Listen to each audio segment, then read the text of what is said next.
Hola, buenos días, bienvenidos al 10º Congreso Interfaces Híbrido 2022. Vamos a dar comienzo a esta comisión que está llamada Pedagogía e Investigación Interdisciplinar. Como saben, el Congreso Interfaces es un espacio en el que los protagonistas de la comunidad educativa de América Latina y España comparten experiencias pedagógicas significativas, intercambian vivencias, validan proyectos y consolidan estrategias. Este año el Congreso cuenta con 340 ponencias distribuidas en 45 comisiones en vivo. Como saben también, cada ponencia dispone de 10 minutos, si tiene más de un autor, esos 10 minutos deberá distribuirse entre ambos autores, y se expondrá una ponencia seguida de la otra. Luego, cuando cada expositor haya presentado su ponencia y haya terminado su intervención, se va a habilitar un espacio de preguntas que podrán realizar todos los asistentes a través del chat durante todo lo que dura la jornada. Bueno, muchísimas gracias por estar aquí hoy. Vamos a dar comienzo con la primera exposición, que es la de Florencia Pisani, y se denomina Construyendo Matemática de manera híbrida. Florencia, ¿estás por ahí? Hola, sí, acá estoy. ¿Se me escucha bien? Sí, perfecto. Bienvenida, Florencia, te escuchamos. Bien, bueno, les voy a compartir pantalla, así empezamos. A ver. Ok, bueno, cuando nosotros hablamos, ¿qué significa ahora construir matemática de manera híbrida? Bueno, toda esta nueva concepción de la construcción del conocimiento viene a partir de la pandemia, ¿no? Ya que para los profesores, principalmente de ciencias exactas, nos encontramos con el inconveniente de cómo hacer a la hora de enseñar de manera virtual si no contamos con una pizarra que es nuestro fiel aliado a la hora de dar clases.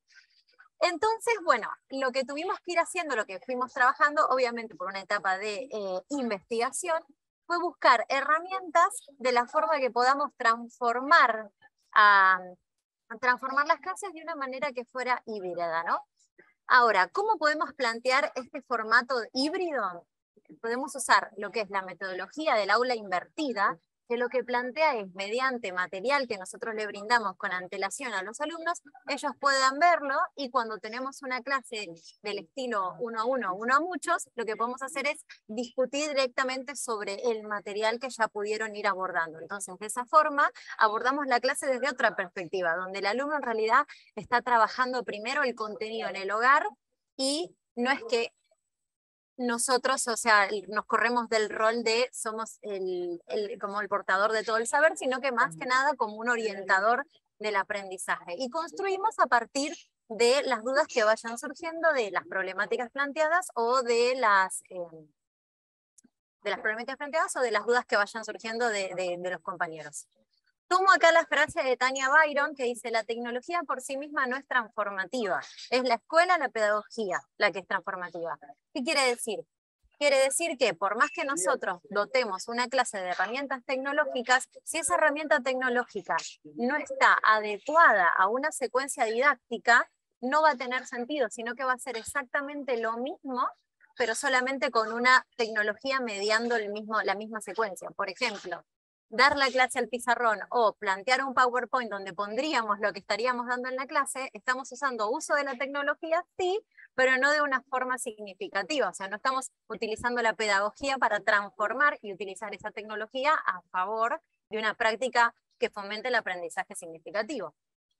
Entonces, bueno, acá no sé si después quieren hacer una captura que dice como un QR, donde hablamos de qué son las funciones que deberían adoptar la relación, o sea, los docentes con la tecnología, y es eso. A ver, si bien cuando uno se formó no estaba tan en auge todo el tema de incluir las tecnologías, ya sea porque las escuelas no contaban tampoco con las netbooks o con la conexión a internet, era algo muy de nicho tener internet y computadoras en las aulas, o solamente teníamos el laboratorio.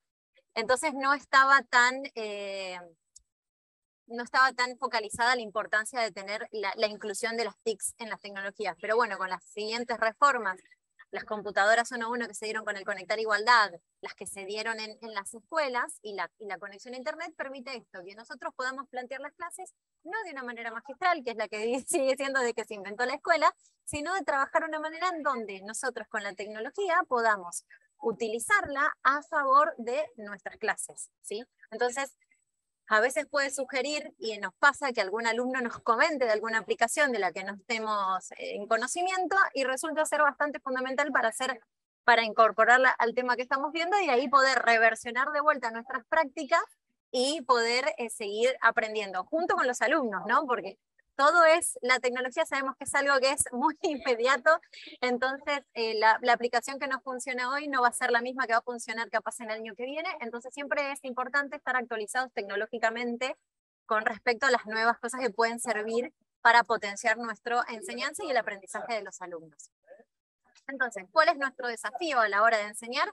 Es esto que estaba diciendo, ¿no? Que resignar la exclusividad del rol docente como única fuente de información y utilizar, usar la tecnología para formar a nuestros alumnos como ciudadanos digitales, obviamente promoviendo el uso reflexivo creativo de las tecnologías y enseñarles también el tema de qué tecnología puedo usar para aprender o no, porque a veces uno puede caer en una página que no esté, digamos, verificada, que no sea una fuente confiable, que no sea una primera fuente de información, entonces se sigue arrastrando, digamos, esa problemática. Hay que tener cuidado con la infoxificación, entonces siempre tenemos que tratar de orientarlos en el sentido de dónde poder buscar información complementaria que lo que nosotros estamos viendo. Dentro de las tecnologías que usamos, tenemos las TIC, que son las que nosotros conocimos como las tecnologías orientadas a la información y la comunicación, que es lo que estamos usando, ¿sí? Y también tenemos las TAC, ¿sí? Donde en realidad lo que nosotros estamos haciendo con las TAC es que el conocimiento ocupe el lugar central. Entonces, con las tecnologías nosotros lo que vamos haciendo es ir como ayornándolas a la secuencia, de modo que esas tecnologías hagan que el andamiaje sea mejor. A diferencia de las TIC, que puede ser una herramienta que puedo utilizar para mostrar algo en particular, como lo es en matemática el estudio de funciones, entonces yo puedo utilizar un software graficador para mostrar una aplicación y listo.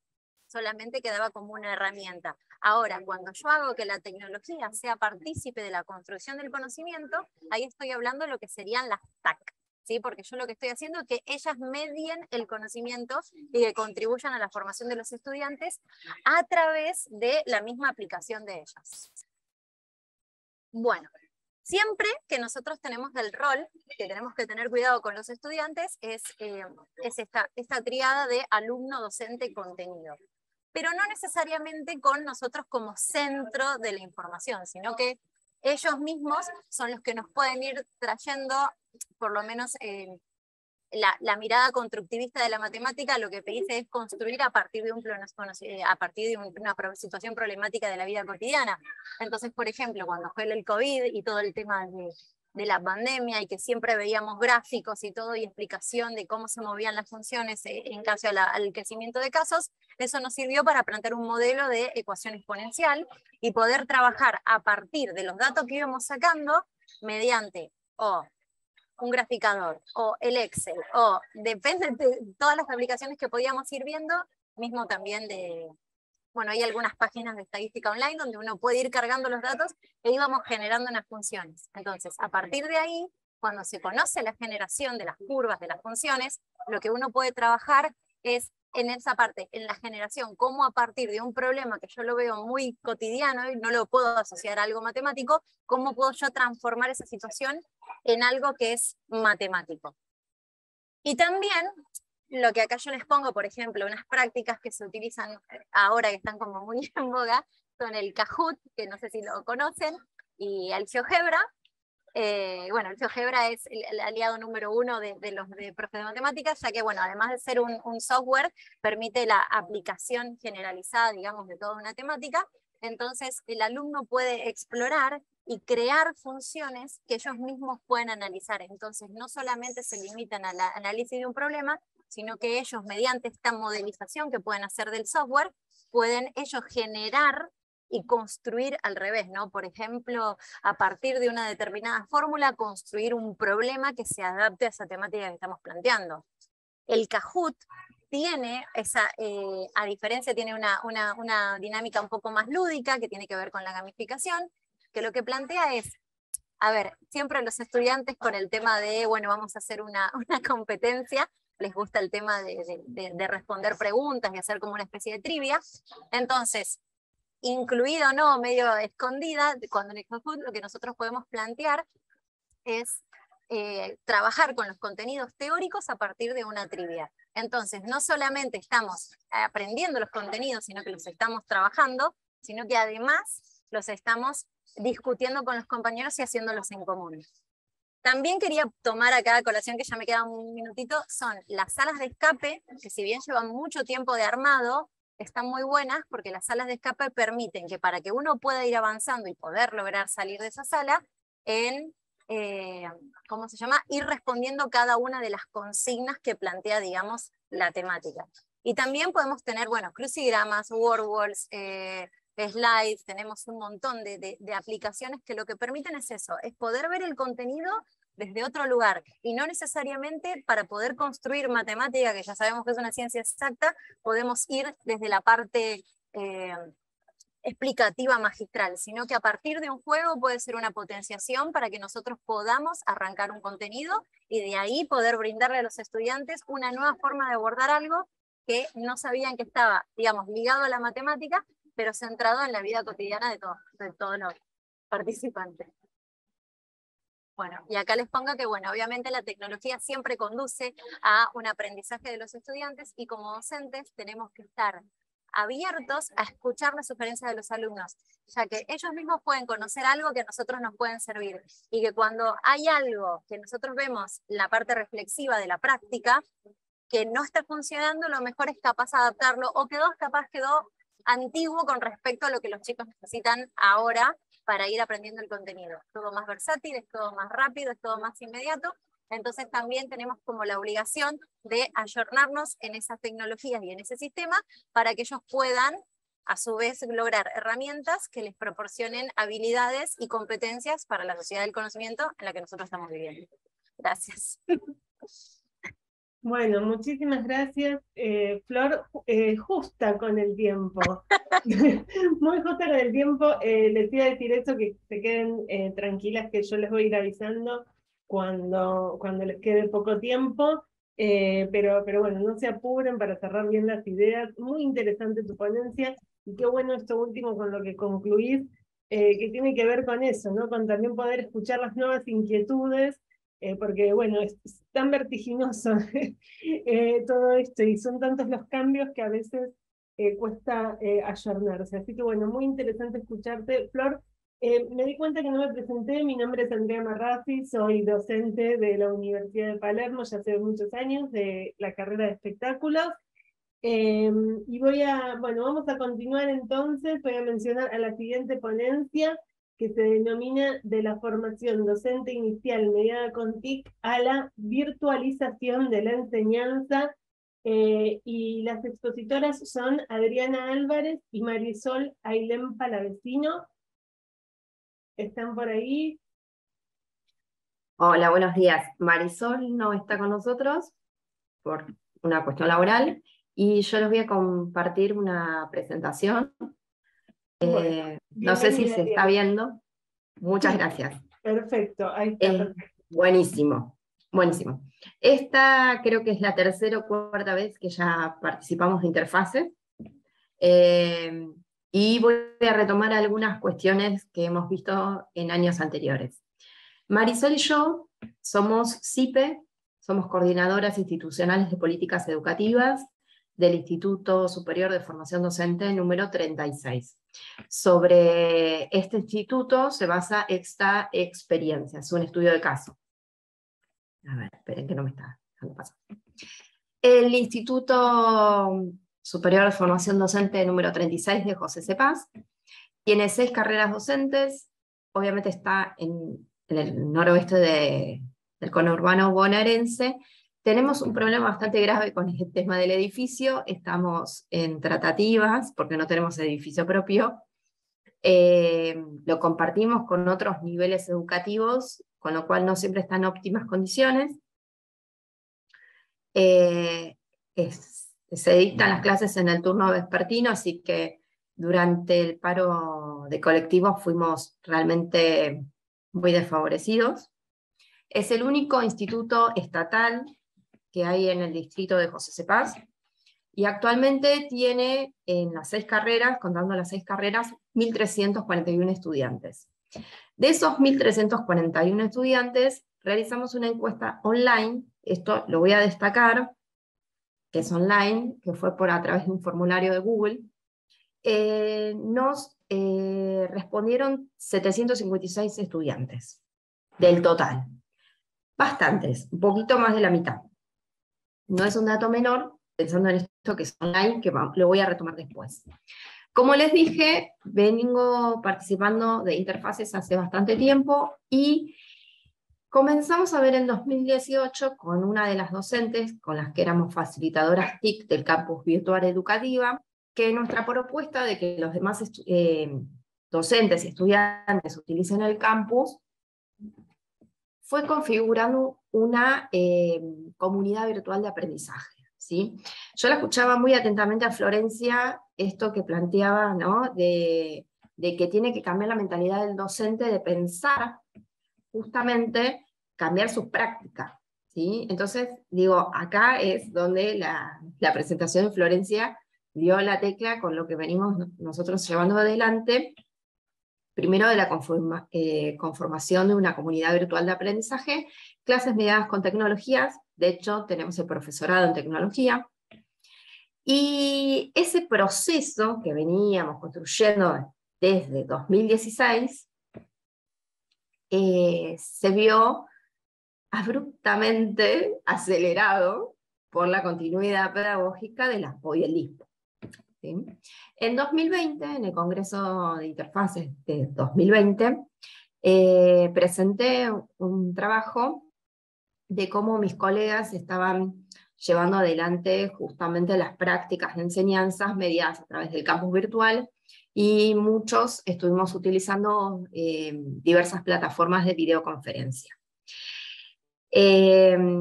Todavía sostenemos el uso del campus virtual. Desde 2020 en adelante contamos con 299 aulas. Todas están funcionando. Tengan en cuenta que los estudiantes cursan en promedio entre 8 y 10 materias por año, ¿sí? En los profesorados. Más de 100 docentes y administrativos están utilizando las aulas, lo cual para tanto los IPEs como los facilitadores TIC es un dato muy relevante, porque ese uso no es un uso de que traslado la clase presencial en la virtual, sino hay que una modificación en esa metodología de enseñanza. De hecho, si entendemos a la virtualización como ese proceso, ¿no? Que está asociado a las actividades de enseñanza y aprendizaje, que no solo involucran a la investigación y la gestión, sino que permite diversas operaciones cognitivas con el uso de las herramientas tecnológicas. Yo puse una cita que me pareció pertinente compartir con ustedes en este momento. Quiero destacar que esta encuesta que mencioné anteriormente se establece, por decirlo de algún modo, ¿no? Dentro de las líneas de acción que llevamos tanto Marisol como yo en lo que somos las coordinadoras institucionales de políticas educativas, ¿sí? Dentro de las líneas de trabajo son estas que mencioné acá, que son muy amplias, ¿sí? Esto del fortalecimiento ético-político en la formación y participación institucional, fortalecimiento de las trayectorias estudiantiles, el acompañamiento en experiencias culturales y la promoción de políticas públicas. Queríamos, y más que nada necesitábamos, saber en qué condiciones estaban nuestros estudiantes, ¿sí? ¿Cómo podíamos hacer para acompañar, para fortalecer a nuestros estudiantes? Entonces comenzamos a ver que el 30% de esos que contestaron la encuesta, que era un poquito más de la mitad, no podrían volver a clases presenciales. Ya era un dato muy relevante. Ya sea porque se les superponía el horario con las tareas de cuidado, porque los horarios eran limitados. Tengan en cuenta que al al volver a la presencialidad no fue absoluta, sino que fue gradual, y el horario fue mucho más reducido, y fue anterior a las mesas de examen. El 70% de los estudiantes dedica tiempo a tareas de cuidado. Nos pareció un dato muy relevante que el 70% de quienes respondieron tengan hijos, hijas o un familiar a cargo. Y de ese porcentaje que respondió a la encuesta, 26% se conecta con el paquete de datos. O sea, pretender que se conecte a un Zoom ya para nosotras nos parece un delirio, porque no tendría la conectividad suficiente para sostener una cursada sincrónica. El 61% afirmó que no podía cumplir con la cursa virtual. Como les decía anteriormente, son muchas materias, cada una con su especificidad, cada una con su propuesta, y entonces obviamente se atrasaban ya sea en lectura, en entrega de actividades y demás, y entonces generaba ciertas consecuencias. Una fue el atraso académico. Dejo una o dos materias del año que estoy cursando para privilegiar las otras. En general dejaban las teóricas para privilegiar las didácticas y en futuro hacer las prácticas. Había otros estudiantes que decían, yo no aprendo nada con esta metodología, porque se sentían así realmente, y entonces directamente dejaban las cursadas. Muchos retomaron este año con la presencialidad, muchos otros quedaron en el camino. Como les venía diciendo, 26% se conecta con el paquete de datos. Entonces pensar en esto de las trayectorias académicas discontinuas debido a ese acceso desigual en el tema de dispositivos y conectividad. Sumado a que en esta zona, en José C. Paz, la conectividad es bastante limitada. Y yo acá puse el tema de becas y el programa ATR. No sé si muchos conocen que es el programa ATR, Acompañamiento a las Trayectorias y Revinculación. Muchos estudiantes de tercer y cuarto año de los distintos profesorados participaron de este programa que se hizo en 2021 completo y fines de 2020, que tuvo como objetivo hacer un acompañamiento a determinados estudiantes que no pudieron cumplir con los objetivos del proceso educativo durante el periodo de aislamiento. ¿Sí? Tuvieron una trayectoria muy discontinua, no pudieron entregar actividades, las escuelas estaban cerradas. Entonces, bueno, ¿qué hacemos con esos estudiantes? En 2020 se fue a la casa de cada uno de esos estudiantes a hacer una especie de clase particular. En cambio, en 2021 fue en la escuela, y este año también fue en la escuela. Así que también esto de revincular al estudiante con la institución educativa fue muy importante. A los estudiantes se les dio una remuneración por eso, pero, y ahí viene el pero, como digo yo, o estudian o trabajan, y si estudian y trabajan no pueden hacer 11 materias. Es la realidad, y menos pensar en esto de hacer las prácticas porque lleva tiempo. Entonces, alguna que otra materia dejaron. Con lo cual, sumamos a esto de atraso académico, de deserción, trayectorias discontinuas. Y el tema de las becas, si bien la más común es la beca Progresar, hay distintos tipos de becas, y muchas de ellas se cayeron, ¿sí? Por esto de las trayectorias discontinuas, con lo cual también limita este acceso a la educación superior. Bueno, ¿qué acciones llevamos adelante para acompañar estas formaciones? Primero fue el relevamiento del que les estoy hablando. Hicimos algunos encuentros también por Meet para relevar la situación de algunos estudiantes, que obviamente fueron los que se pudieron conectar. Bueno, acompañamos a las trayectorias en sus particularidades, ¿sí?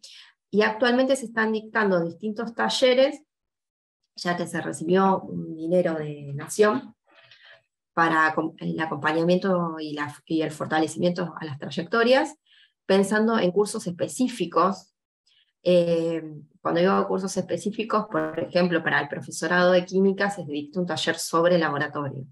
Para el profesorado de lengua y literatura se está dictando un taller de gramática.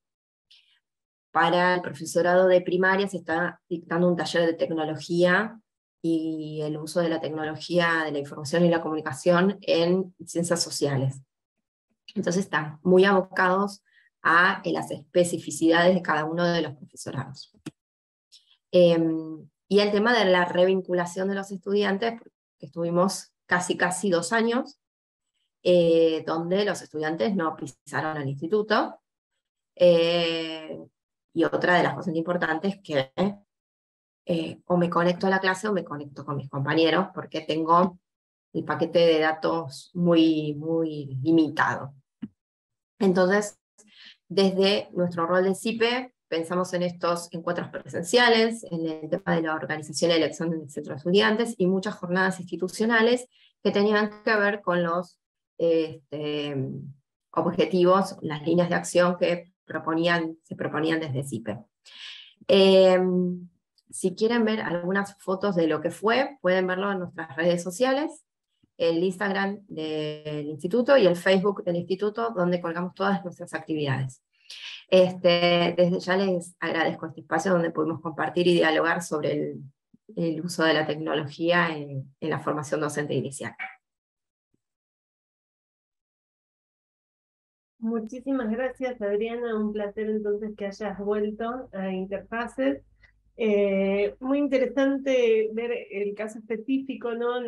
A todos los que trabajamos en profesorado, nos hizo, por lo menos a mí me hace pensar un montón. Es una educación muy específica, es una formación muy específica, y bueno, y es interesante porque además estamos formando algo sobre lo que estamos representando, así que es muy interesante escucharte y ver un caso estudiado tan específicamente, y también llevado junto a tu compañera.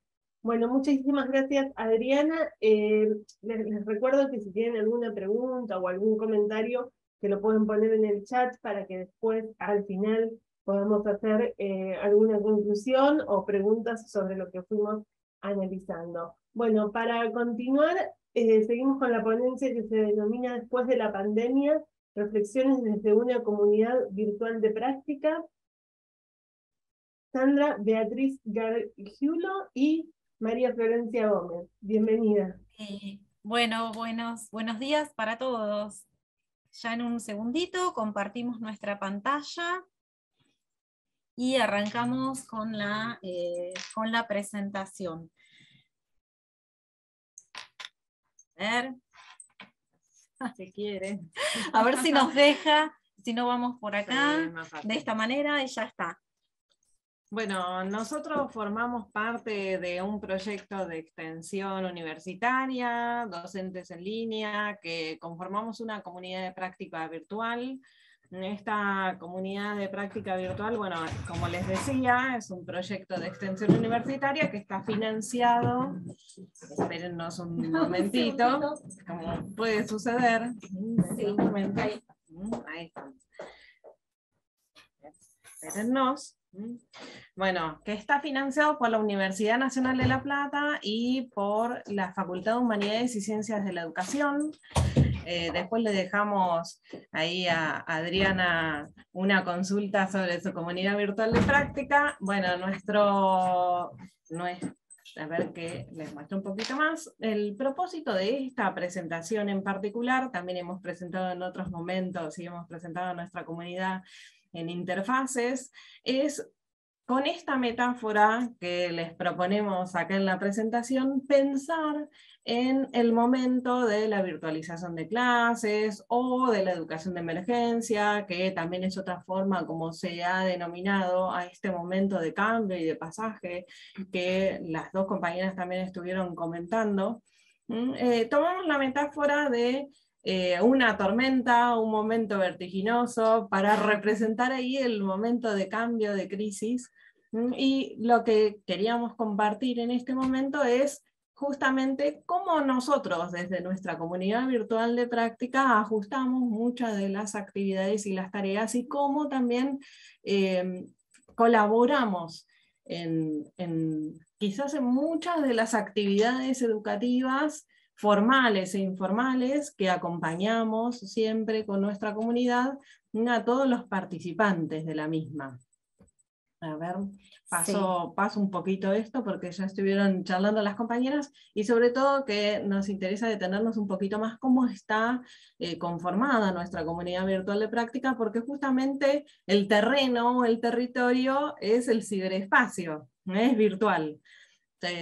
Somos docentes, investigadores y extensionistas y estudiantes también de nuestra universidad de distintas facultades y tenemos tanto un sitio web, un blog, tenemos el CEDICI, es nuestro repositorio institucional.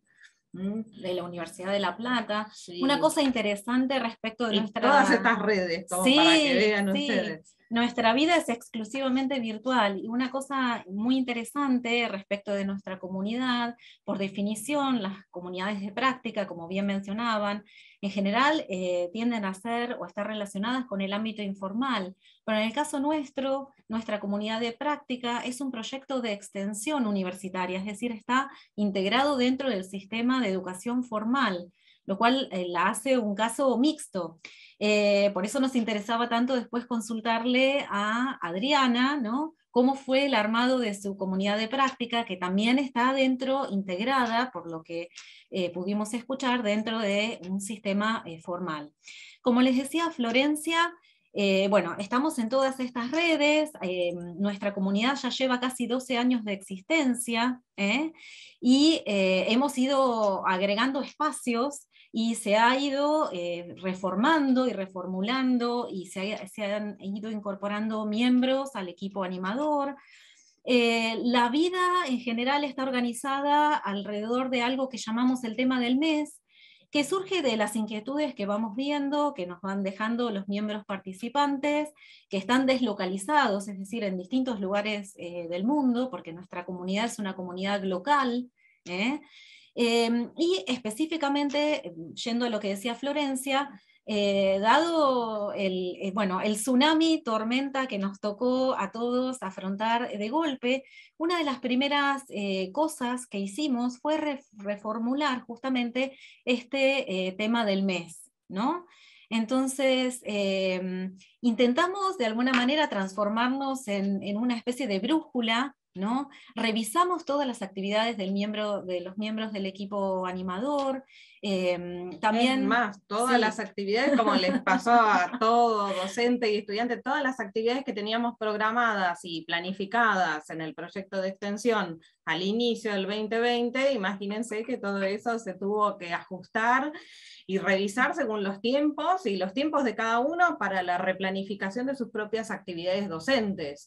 El uso de aplicaciones, la práctica, los cambios por los problemas de conectividad, de luz y demás. Exactamente, más las cuestiones emocionales, ¿no? Que nos tocó atravesar a todos, dada la incertidumbre que generaba esta pandemia desconocida en ese momento. Entonces, uno de los cambios más importantes fue en el tema del mes, y emprendimos una serie que denominamos Educación en tiempos de coronavirus. Esa es una serie de 60 publicaciones que hicimos entre el 17 de marzo de 2020 y el 22 de diciembre de 2021.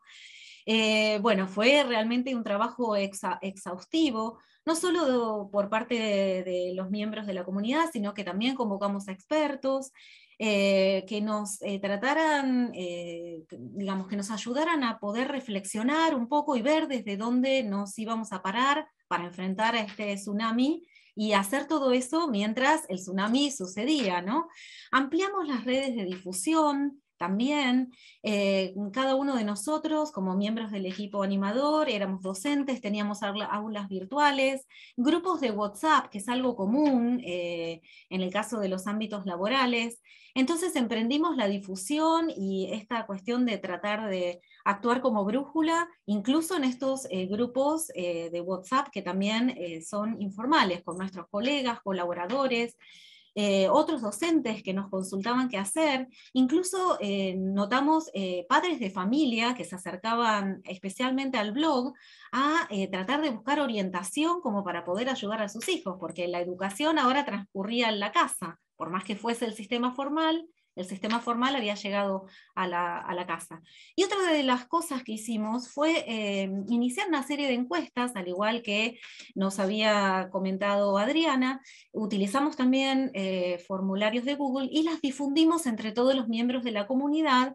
Obtuvimos una serie importante de respuestas muy interesantes que luego analizamos en nuestro proyecto de investigación, hermano del proyecto de extensión, y todo ello, digamos, llevó a la publicación de un artículo en inglés que se publicó en marzo de 2022 de este año, justamente evaluando cuál era nuestra visión, qué habíamos visto con respecto a la educación de emergencia, ¿no? Que es a donde nos centramos. Una de las cuestiones principales que vimos es esta cuestión a trabajar, ¿no? La cuestión de la ciudadanía digital y el ser digital, el habitar un mundo digital. Era algo que vimos que no había sido trabajado en el sistema educativo formal, y que solamente quizás, especialmente los estudiantes más jóvenes, pero también los padres de familia que ahora estaban a cargo de ayudar a los estudiantes que tenían que estudiar desde sus casas, no tenían incorporado, ¿no? Esta cuestión de habitar el mundo digital en carácter de ciudadano digital. Es algo que también mencionaron quienes expusieron antes. Conocerla en etiqueta, cosas básicas como saber que uno debe tener una foto en el perfil propio, o si envía un correo electrónico, completar el asunto, aprender a navegar los espacios virtuales, discriminar información, saber discriminar si esa información es confiable o no, poder jerarquizar la información, conocer licencias de uso si uno va a compartir algo, y demás. No sé, Flor, si vos querés agregar algo más respecto... Sí, quizás como había mencionado Florencia y lo dejó ahí al pasar, la cuestión de la ciberseguridad, sí, que es algo que quizás no se trabajó del todo, y también el uso de aplicaciones, el uso de los datos nuestros en esas aplicaciones, el revisar también los contratos de uso de las aplicaciones, son cuestiones que quizás por la rapidez y la vorágine no todos nos detuvimos en un primer momento a prestar atención y bueno, nos lleva ahí el momento de la reflexión a revisar todas estas cuestiones, ¿no? Exacto. Bueno, ¿qué nos ha dejado la pandemia como comunidad de docentes en línea? La renovación de los integrantes, ¿no? Por esta misma cuestión de que muchas cosas se volvieron híbridas o se volvieron íntegramente digitales. Tuvimos muchos integrantes que emigraron a otros lugares del país o que emprendieron proyectos nuevos. Entonces hubo una renovación del equipo coordinador de nuestra comunidad. También un cambio de roles, ¿no? Se imaginan que sostener semejante ritmo de trabajo en un proyecto de extensión, además de todos nuestros trabajos por fuera y nuestras vidas familiares, fue muy demandante, y entonces hubo un cambio de roles dentro de la comunidad. Por supuesto, también la desaceleración del ritmo de nuestras publicaciones durante ese año. Bueno, ese par de años de trabajo exhaustivo, quedamos exhaustos y decidimos, bueno, empezar a repensar un poco nuestro trabajo, la manera de optimizar nuestro trabajo. Adquirimos nuevas miradas también sobre viejos y nuevos temas, porque eso es algo interesante que sucedió, ¿no? La resignificación de los temas. Hubo temas, por ejemplo, el uso de la simulación educativa, sobre los que habíamos trabajado hace como 4 o 5 años, que se resignificaron y cobraron una importancia relevante durante la pandemia, ¿no? Y bueno, esta cuestión de la riqueza del brote de retroalimentación, así como hubo brotes pandémicos, también hubo brotes de retroalimentación. Nuestro tráfico en las redes, no alcanzamos a mostrarles, pero prometemos que lo vamos a hacer en el trabajo que vamos a presentar, el trabajo escrito, si uno mira el mapa de la expansión, fue una expansión similar a la que mostraban los tableros de expansión del coronavirus. Pasamos de un tráfico en el espacio del blog, por ejemplo, de más o menos 4.000 visitas mensuales a 17.000. De todas partes del mundo, lugares insólitos, ¿no? La India, Japón, Australia. Pero dice, uy, pero qué increíble que gente de todos lados esté visitando, dejando sus aportes o sus consultas, ¿no? Y bueno, en esta cuestión de revisitar lo experimentado desde el punto de vista personal y comunitario y los lugares habitados, ¿no? Y a ver si podemos, si nos deja, vamos con acá. ¿Qué esperamos haber logrado, Flor? Te lo dejo a vos. Bueno, sobre todo haber colaborado con los distintos miembros y participantes de nuestra comunidad, con sus demandas, con sus consultas, con sus urgencias, en la revisión que hicimos de nuestras tareas y sobre todo de los temas y el abordaje de los temas. Y haber ampliado también en otras redes que se estaban empezando a usar y quizás nosotros estábamos ahí un poquito más retrasados en la revisión del uso de las mismas, como por ejemplo Instagram. Teníamos un Instagram, pero lo teníamos ahí medio frisado, y bueno, este momento de revisión de tareas se lo pudimos asignar también a otra persona que lo pudo renovar también. Haber visibilizado la necesidad de poner en valor, bueno, la formación del docente, la actualización continua, el comprender, como estamos mencionando hoy, que todos somos ciudadanos digitales y que hay competencias, que hay habilidades y que hay prácticas que es necesario revisar y repensar desde la formación docente y desde la propia práctica como estudiante. Quizás es un punto que nuestros temas del mes fueron revisando desde distintos enfoques, sobre todo el uso de aplicaciones, como también comentaba Florencia al principio. Sí, lo que no pusimos acá, pero que estábamos conversando antes de empezar con Florencia, es que también vemos que hubo una especie de involución. Ahora que volvimos a la presencialidad, en muchos casos la educación a distancia quedó asociada a la educación de emergencia, y realmente la educación a distancia o la educación en línea, ¿no? Dista bastante de lo que es la educación en emergencia o la educación de emergencia, ¿no? Entonces, bueno, nos gustaría, digamos, que se mantuviera, que se fuese hacia un camino que tuviera que ver con la hibridez. Vemos poca hibridez, en muchos casos se volvió a la presencialidad y se abandonó toda esa riqueza que puede brindar el mundo virtual bien usado, como habían destacado las compañeras que expusieron antes, ¿no?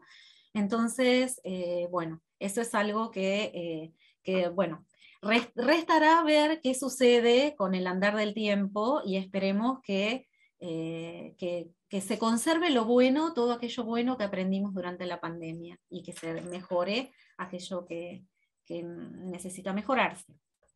Bueno, muchas gracias. Les dejamos en esta última pantalla los enlaces más básicos, como habrán visto, de todas las aplicaciones y los sitios en red que tenemos. Bueno, el sitio web y el blog Didáctica y TIC, los dos de la Facultad de Humanidades y Ciencias de la Educación y la Universidad Nacional de La Plata, que es donde está centrado nuestro proyecto de extensión universitaria. Los y las invitamos también a participar del tema del mes, ya que nos promocionamos con sus presentaciones. Si quieren hacer una síntesis o un punteo y presentarlo en el tema del mes, bueno, nos pueden contactar enseguida por nuestras redes. Bueno, muchas gracias, por esta atención. Bueno, buen día. Muchas gracias a ustedes, chicas, muy, muy interesante escucharlas. Tanto que se me pasó de avisarles el tiempo. Estaba siguiéndolas y los engañamos. No las corté a tiempo, pero está muy interesante escucharlas. La verdad es que, bueno, estamos como todos haciendo esta revisión, así que cada cosita que voy escuchando de ustedes me va generando algún tipo de reflexión. Sobre todo en este momento que, como dicen, hay como tanta necesidad de hibridación entre lo virtual y lo presencial, y pensaba que importante, ¿no?, el ciudadano virtual, para poder diferenciarlo también uno como docente, que no nos avasalle, ¿no? Muy interesante escuchar las chicas. Bueno, ya volveremos en las conclusiones. Bueno, vamos a continuar nuevamente con Flor Pisani, ¿sí?, que trajo otra ponencia que se denomina Educación y Nuevas Tecnologías. Así que Acá. volvemos. Ahí volví de Eso fue cuando hay dos ponencias, pero porque quería aclarar que primero pensé que había pensado una y no se había mandado, y después mandé otras y eran dos distintas. Al final no me di cuenta que había escrito dos cosas. Así que bueno, ya que estamos, vamos a compartir. Está muy bien, está muy, muy bien. Pero Además hablaste muy poquito, así que está bueno volver a escucharte. bueno, lo primero que quería tomar antes de, ahora voy a compartir la presentación, es lo que estaban diciendo recién Florencia y Sandra, con el tema de, bueno, la comunidad virtual de aprendizaje, ¿no? Y tratar de hablar de un entorno virtual propiamente dicho de aprendizaje. A diferencia del nivel, yo también doy clases a nivel medio y en universitario, y sí he notado, por ejemplo, que a diferencia de la predisposición que uno puede notar en el nivel universitario, porque la virtualidad sí resolvió un montón de problemas para, bueno, también como decía Adriana, ¿no? El tema de poder cursar y no tener el tiempo y no tener el tiempo porque no se está contemplado el viaje, o porque se dedican a tareas de cuidado, o porque les imprime más horas de trabajo, digamos, la carga laboral que tienen, y después nuevamente ir a cursar.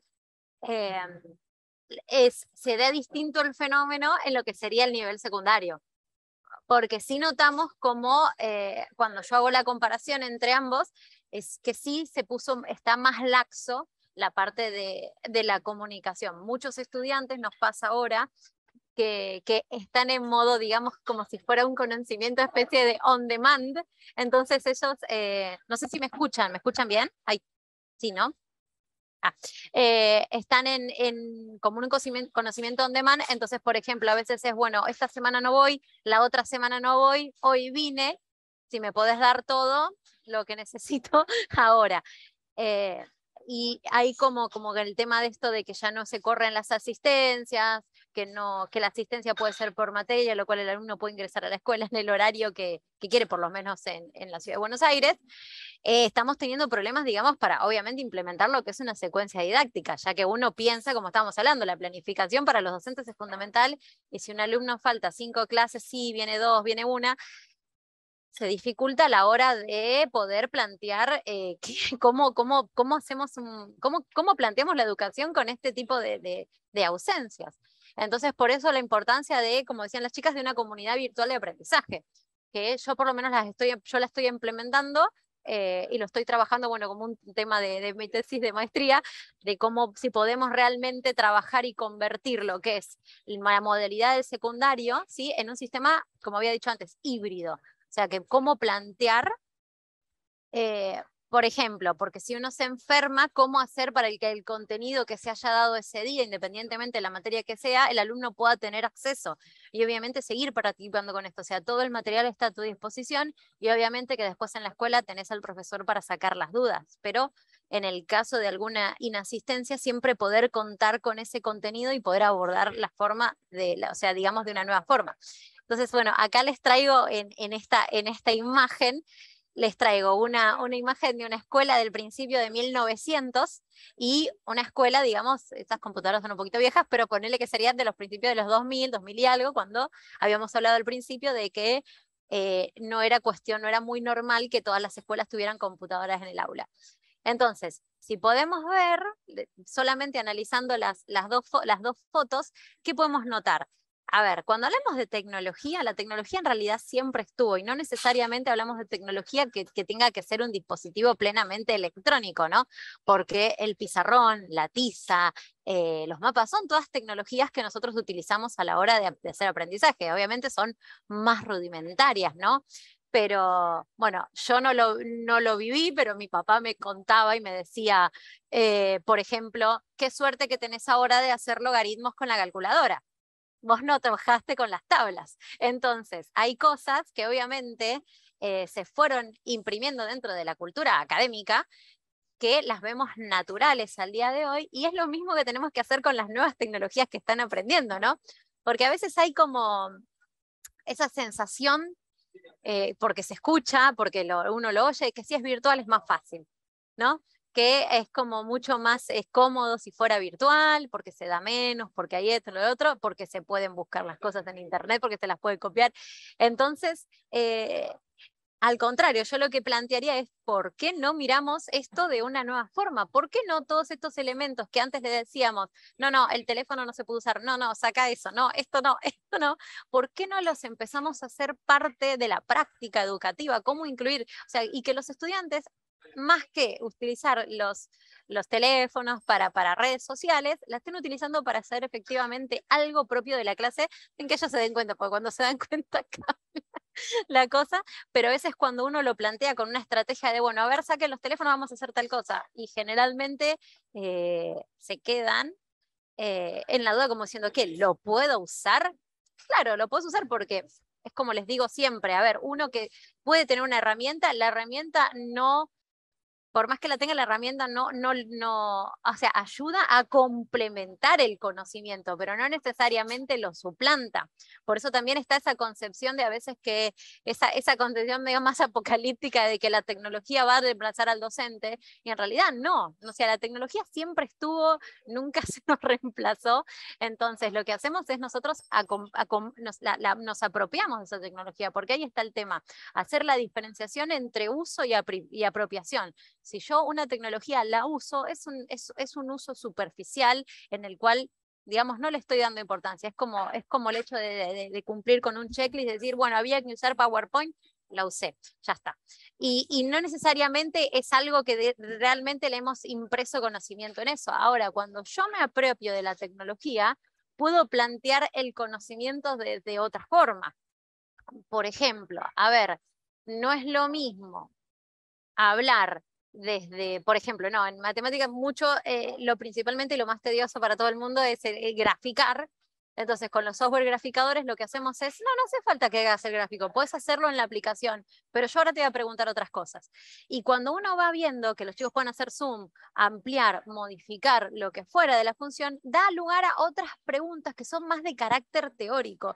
Y lo que nos permite es, a partir de una exploración básica con la tecnología, es poder realmente meternos en las propiedades específicas de cada una de las temáticas. No como, bueno, como decíamos antes, lo magistral, yo te dicto, un dominio es esto, un conjunto de positividad es esto. Ahora, no, decime vos, ¿qué te parece que puede ser el conjunto de positividad? Entonces, plantearlo, obviamente, desde la lógica constructivista de cómo hacemos para ir mediando con la tecnología cada uno de los aprendizajes. Ahora, en estas fotos que yo planteo acá, lo que podemos ver es lo siguiente. Tienen la misma disposición. Acá, bueno, en la primera foto de arriba no se ve al docente, pero es clara la disposición de todos en una fila mirando al pizarrón, ¿sí? Donde va a estar la única saber.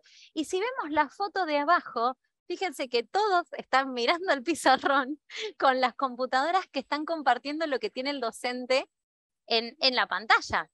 Entonces, ¿acá estamos haciendo una apropiación genuina de la tecnología? No, en realidad que lo que estamos haciendo es exactamente lo mismo. Estamos dando un contenido, pero ahora en vez de que lo vean en el pizarrón, se lo estamos dando en cada hoja, en cada computadora por separado. O sea, cambiamos la pizarra y la hoja por una computadora, pero seguimos usando la misma metodología. No cambiamos la metodología. Entonces, estar en una nueva situación de aprendizaje, tenemos que también cambiar la metodología. ¿Sí? Porque tenemos al alumno que ha cambiado, no es el mismo alumno que teníamos antes, no es el alumno que el perfil fue variando a medida que fueron pasando los años. Es una persona que es más autodidacta, que le gusta investigar, no necesariamente cuestiones relacionadas a lo académico, pero, por ejemplo, se les rompió algo, buscan un tutorial, saben cómo resolverlo, saben a dónde tienen que ir para buscar información, hacen una contrastación de fuentes, capaz sobre las temáticas que les interesa, pero están metidos en eso. Entonces, cuando uno quiere imponer un modelo lineal de enseñanza, es donde aparecen los problemas, porque estamos ofreciendo una educación del siglo XIX para alumnos del siglo XXI. Entonces, Obviamente siempre está la parte que cuesta y que hay que hacer como, a ver, siempre hablamos y está el término de lo que es alfabetización, que siempre estuvo asociada con el tema de aprender a leer y escribir. Bueno, también hay otra alfabetización que es la tecnológica, que es aprender a usar las herramientas tecnológicas para poder modificar nuestras prácticas, ¿no? Y a partir de eso es que nosotros podemos construir nuestro rol docente, nuestro nuevo rol docente, ¿sí? Si seguimos planteando la educación de mirar todos al frente, seguimos en un modelo fordista de repetición, donde todos somos homogéneos y donde todos vamos para el mismo lado y no se plantean las singularidades de cada uno. Obviamente cada uno de nuestros estudiantes, lo sabemos, a nivel superior, cada uno tiene su contexto. Entonces, nosotros no podemos plantear una lógica homogeneizadora para brindar el contenido. Obviamente que, si bien lo mejor sería un enfoque personalizado de enseñanza para cada estudiante, donde uno pueda ir apropiando modelos, también es la realidad que se puede hacer si tenemos un curso de 10, 15 personas, no si tenemos un curso de 40, 45, porque sería imposible poder llevar a cabo el modelo, pero si todos planteamos una metodología, y a partir de esa metodología lo que incentivamos es el autodescubrimiento por parte del estudiante, entonces sí vamos más camino a eso, porque cada uno se siente libre de poder consultar lo que se le ocurra, ¿no? Siempre está como ese miedo a veces, una idea de preguntar, o no quiero preguntar algo que esté mal, no, al contrario, preguntá. Cuando uno pregunta es cuando aparecen esas dudas que capaz la tienen otras personas, entonces, ¿cómo hacemos para resolver tal cosa? ¿No? Y bueno, por ejemplo, bueno, acá les mostraba, bueno, distintas imágenes de las aulas, pero bueno, no tenemos que correr del rol de que el estudiante es un receptor pasivo. No es un receptor pasivo, al contrario, cada uno es como el dueño de su conocimiento y de su transformación, ¿no? Todos hemos pasado por instancias donde ha aprendido un conocimiento y decir, no, pero quiero saber más de esto, y uno busca por su propia cuenta una profundización sobre el otro. Entonces, ese es el tipo de alumno que tenemos hoy. Alumno que, si logramos captar el interés con lo que nosotros estamos transmitiendo, podemos a su vez lograr que ellos mismos sigan descubriendo y traigan temas a colación que se puedan complementar. O a veces, bueno, podemos dar esta, ¿cómo se llama? La interialidad entre distintas temáticas, no como algo que puede pasar, cómo puedo analizar un fenómeno social desde el punto de vista numérico, porque se puede analizar. Entonces, ¿cómo podemos analizar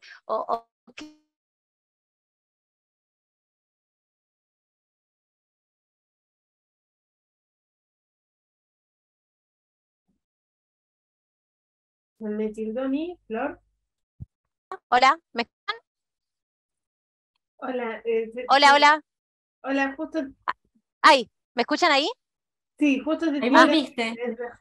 Ay, Perdón. Bueno, lo que está hablando era el tema de, digamos, esto de la interialidad y que uno puede trabajar con otros docentes que ni siquiera sean del área de conocimiento. Al contrario, se puede partir de una problemática y abordarla de distintos enfoques con distintas tecnologías, cada una propia, específica de cada área, y a su vez construir un proyecto en el cual, mediado por conocimientos y tecnología, podemos tratar de plantear una forma nueva de aprender.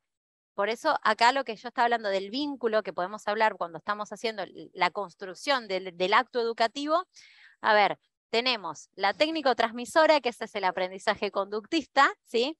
Que todavía lo seguimos observando en algunas instancias. El socio-constructivista, que es acá, que es al que nosotros queremos aspirar, donde además el sujeto construye sus propios aprendizajes a partir de una necesidad propia de conocimiento. El práctico constructivista, ¿sí? Obviamente que, bueno, a partir de una problemática y de una situación poder construir el conocimiento e ir viendo todos los factores que influyen en él. Y la crítica reflexiva, que, a ver, lo que nosotros tenemos que ver esto, que a veces es lo que más cuesta, en que uno sabe que cada curso, cada año, las herramientas que puede haber utilizado pueden no funcionar, para una determinada comisión, como sí pueden funcionar para otra. Entonces, por más que uno haya hecho el esfuerzo de incorporar tecnologías, de probar nuevas, no necesariamente es segura el éxito inmediato, porque obviamente tenemos que situarnos en la realidad de la comisión con la que nosotros estamos trabajando. Entonces, por eso es esta necesidad de ser crítico, reflectivo, cuando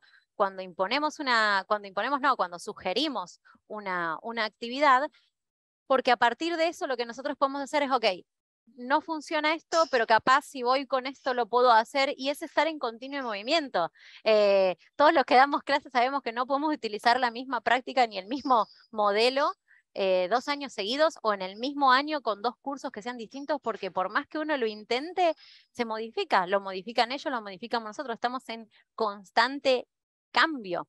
Entonces, lo que tenemos que hacer es esto, si bien vamos a aprender cómo logramos nosotros construir las cosas, la tecnología lo que nos va a hacer es complementar nuestro aprendizaje, y a veces a partir de la tecnología lo que nosotros podemos hacer es descubrir propiedades que luego podemos generalizar todos mediante una puesta en común, ¿sí? Podemos analizar posturas, podemos analizar, a ver, depende de lo que nosotros tengamos a medida que vayamos construyendo ¿cómo se llama? A medida que vayamos avanzando en el contenido, uno va viendo betas, y a veces puede ser que se haya profundizaciones más con determinada cuestión que fue misma solicitada por la comisión, ¿no? Y bueno, y esto que les planteaba al principio, ¿no? De la gramática visual, que no tenemos que seguir trabajando con este tema del aula todos mirando hacia el frente. Mirar hacia el frente no asegura el 100% de efectividad en el aprendizaje, sino que también, ¿por qué no variar y plantear un modelo distinto de aula? ¿Por qué no trabajar con otras metodologías? ¿Por qué no hacer el aprendizaje entre pares, ¿no? Donde entre compañeros puedan ayudarse. ¿Por qué no trabajar colaborativamente con el otro? ¿Por qué no? Bueno, esto mismo, a veces yo les hago hacer, que es una práctica que incorporé este año, donde ellos mismos crean sus evaluaciones. Entonces, a partir de la creación de un contenido, digo, bueno, a ver, vos vamos a hacer tal tema, ¿cómo lo querés rendir? Entonces, planteamos las objetividades y cada uno dice, yo lo quiero rendir en una exposición oral, yo quiero hacer un examen, yo quiero hacer tal cosa. Entonces, se termina generando un material muy rico, porque uno puede apreciar cómo cada uno fue abordando el aprendizaje de distintas formas. Entonces, cuando uno dice, se aprende así, y más, por ejemplo, en materias exactas, que uno dice, bueno, en matemáticas es blanco y negro, y no necesariamente, porque uno puede aprender de distintas formas, y nosotros tenemos que estar ahí para detectarlas.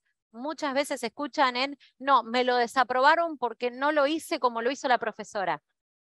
Y no, si te lo desaprobó porque no lo hiciste como la profesora, pero eso está perfectamente hecho, entonces yo no veo motivo de desaprobación alguna. A ver, si vos encontraste otra forma de resolverlo que te resulta útil, que te resulta más práctica, ¿por qué estaría mal? ¿Por qué estaría mal si está justificado teóricamente perfecto? Entonces, es eso, a veces es correrse, y es lo que cuesta de decir, pero yo no lo enseñé así, seguramente alguien se lo hizo, y no necesariamente. Hay mucho que se hace de las otras partes. Entonces, acá lo que planteamos es que no existen nuevos estudiantes, no es que tenemos un nuevo, son los mismos de siempre, solo que están en una época distinta, entonces no podemos seguirlos viendo con los ojos de antes a estudiantes que se formaron de una forma distinta, que crecieron con las tecnologías prácticamente desde que nacieron. En algunos casos cuestionable, ¿no? Porque, bueno, uno no le tiene que dar una computadora cuando alguien tiene 1 año y 2, pero a lo que voy es que tenemos los mismos estudiantes, pero que crecieron con una nueva dinámica de trabajo.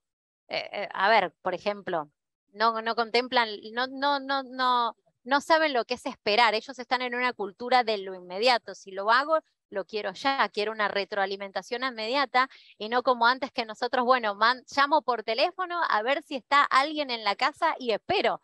Y ahora no, le mando un mensaje, sé que está en línea, no me quiso responder, y salen todas las teorías. Y bueno, Lo mismo, los nuevos entornos, o sea, podemos aprender de forma virtual, de forma híbrida, de forma, digamos, tradicional, presencial, sentada en un aula. Podemos aprender con compañeros, podemos aprender en comunidades de práctica, que es lo que decían Sandra y Florencia, ¿no? Que uno tiene una comunidad de aprendizaje, entonces a medida que pueden meterse personas de otros países, de otras comunidades, de otras provincias, e ir sumando contenido que lo que hace es, al contrario, es enriquecer lo que nosotros vamos construyendo y se va haciendo una base rica de información que lo que permite es que seguir aprendiendo, porque nosotros también seguimos aprendiendo. Entonces, seguir aprendiendo como docentes, aprender con nuestros alumnos, ¿sí? Entonces, lo que vamos logrando es eso, es a medida que vamos pasando, ir apropiándonos de lo nuevo para poder implicarlo y que la transición no sea brusca. Porque todos sabemos que cuando uno quiere imponer algo, generalmente lo que va a encontrar es resistencia. Si uno impone por el hecho de imponer y no es algo mediado y no es algo consensuado y no es algo que vaya de acorde a la linealidad, a la práctica que se estaba haciendo, obviamente que va a caer mal y no va a ser algo que va a prosperar en el futuro. Entonces, cuando uno quiere imponer, innovar, como hablamos por innovar, la innovación tiene que darse en un momento en el cual sea propicio. Si nosotros queremos, sacando el hecho de la pandemia que todos tuvimos que innovar, porque como dijeron, bueno, se nos vino un tsunami y había que hacer algo porque si no, no teníamos nada, donde nadie tuvo capacitación para hacerlo. Entonces, ahí la labor del docente de sentarse, de descubrir, de buscar cómo hago para transformar mi práctica, que siempre fue tradicional, a una práctica virtual. ¿Cómo hago para evaluar de otra forma? Y todo eso lo hicimos posible gracias a las tecnologías, a las plataformas, a los tutoriales, a aquello que capaz alguna vez criticamos de cómo nuestros estudiantes aprendían. Fue lo que nosotros utilizamos para poder llevar a cabo todo el aprendizaje que hicimos en la pandemia.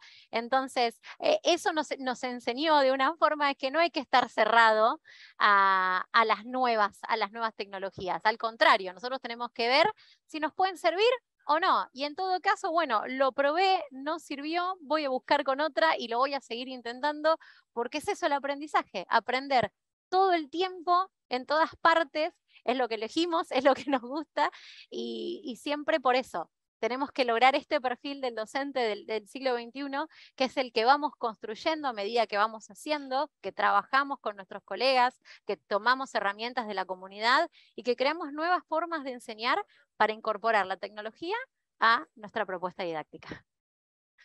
Bueno, muchas gracias. Bueno, muchas gracias, Florencia. Continuamos entonces con la siguiente ponencia, que se denomina Implicancias del regreso a la presencialidad plena en educación superior. El expositor es Cristian Arellano. Cristian, ¿estás ahí? Sí, no sé si me escuchan. Sí, se te escucha perfecto. Bueno, Cristian, bienvenido. Te escuchamos entonces. Bueno, a ver, denme un segundo que había probado compartir la pantalla y no sé qué está pasando ahora que no me deja compartirla. A ver. Bueno, no sé. Bueno, no importa, no hay problema, no la comparto. Les pido disculpas porque no tengo activada la cámara, pero no sé qué está pasando hoy, la tecnología no está de mi lado. Y recién cuando probé el sonido al principio me dijeron que hacía como muy lento y se tildaba, así que me pidieron que no pusiera la imagen, ¿sí? Arranco nomás entonces. Bueno, como dijo Andrea, el nombre de esta ponencia es Implicancias del regreso a la presencialidad plena en la educación superior. Realizamos este trabajo junto con Adriana Mayo. Este trabajo se realizó en el marco de un proyecto de investigación. El nombre de este proyecto es Tecnologías y Pedagogías Emergentes, herramientas claves para la inclusión, retención y egreso de los estudiantes en la Universidad Nacional de San Luis. Ah, perfecto, ahí está compartiendo Adriana la pantalla. Gracias, Adriana. Bien, como para poner un poco en contexto este trabajo, en febrero de este año, de 2022, el ministro de Educación de la Nación determinó que ya se cumplían las condiciones necesarias, las condiciones sanitarias necesarias para volver a la presencialidad plena en la educación superior. Por supuesto que tanto docentes como estudiantes nos alegramos inmensamente con esta noticia, porque todos desde el 2020 que estábamos esperando la posibilidad de volver a la vida como era antes de la pandemia, así como volver a esta normalidad. Pero además de alegrarnos, también nos pusimos reflexivos y pensamos que sería lamentable no capitalizar todos los aprendizajes adquiridos durante la pandemia. Y esto tiene mucho que ver con lo que había planteado Sandra, y no me acuerdo el nombre de la compañera de Sandra, cuando hablaban de esta involución, ¿sí? O sea, sería lamentable que suceda esta involución. Entonces, bueno, en este contexto realizamos este trabajo. El objetivo de nuestro trabajo es compartir las reflexiones sobre las principales implicancias de esta vuelta a la presencialidad plena en la educación superior. Agrupamos estas reflexiones en 4 ítems, ¿sí? El primer ítem tiene que ver con el derecho a la educación. Que esto también, bueno, tiene que ver con lo que habían planteado hace un ratito Florencia, y creo que era la segunda ponencia Adriana. Con esta vuelta a la presencialidad plena en la universidad, no se está contemplando los casos de todos esos estudiantes que pudieron empezar sus estudios universitarios gracias a la virtualidad, o en muchos casos que pudieron retomar sus estudios durante la pandemia. Entonces, de cierta forma, se está dejando de lado a esos estudiantes, ¿sí? Y acá está peligrando el derecho a la educación y el acceso a la universidad. En este sentido, nos pareció importante compartir una publicación que realizó la UNESCO en este año, en el año 2021, en donde llaman a entablar un debate público y un debate mundial, un debate global, en donde se piensa que sería beneficioso ampliar el concepto de derecho a la educación. Y el derecho a la educación debería reflejar, bueno, este contexto cambiante del mundo actual, y también debería ponerse énfasis en la conectividad, en el acceso al conocimiento y la importancia del acceso a la información. Entonces, de esta forma, se podría, digamos que, dar respuesta a estas desigualdades y estas vulnerabilidades que quedaron en evidencia en el sistema educativo y en nuestra sociedad en general. El segundo ítem, la segunda reflexión que nos interesa compartir, tiene que ver con esta innovación educativa, con el uso de TIC en escenarios digitales que tuvo resultado a causa de la pandemia, ¿sí?